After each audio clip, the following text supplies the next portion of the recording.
গ্রামের মাঠে east India কোম্পানির অত্যাচারী শাসক ব্যবস্থা এবং জমিদার মহাজনদের শোষণের অবসানের ডাক দিয়ে 10,000 সাঁওতালকে অস্ত্র হাতে বিদ্রোহের ডাক দিয়েছিলেন সিধো কানহ, দুই ভাই। সরল আদিবাসী সাঁওতালরা প্রকৃত অর্থেই অরণ্যের সন্তান। স্বাধীন সত্তাকে বাঁচাতে, নারীর সম্মান রক্ষা করতে, মানুষের মতো বাঁচতে হলে সংগ্রামে সামিল হওয়া ছাড়া তাদের সামনে আর কোনো উপায় ছিল না। বিদ্রোহী এই দুইজনকে ধরার জন্য সেই সময় ইংরেজ সরকার 10,000 টাকা ইনাম ঘোষণা করেছিলেন। বাংলার মানুষ তাদের আত্মদানের কথা বিনম্র চিত্তে স্মরণ করে। কলকাতার বুকে তাদেরই স্মরণে একটি রাস্তার নাম সিধো কানহ দহন।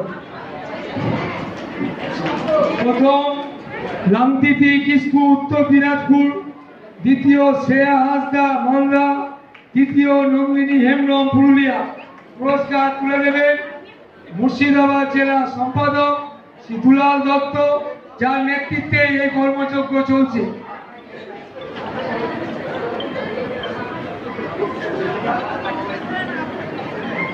প্রথম লামতিতি কিসকু এই পুরস্কার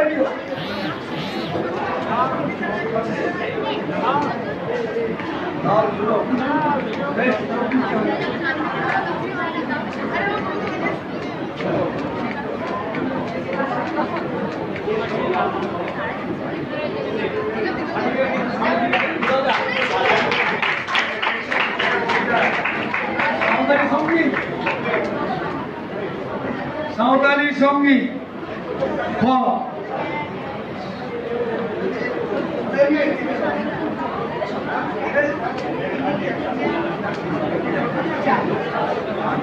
দ্বিতীয় শ্রেয়া হাসদা,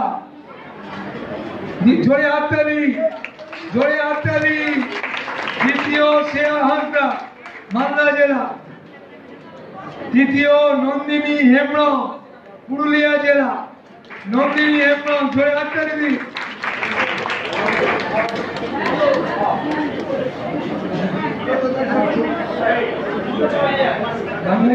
আচ্ছা।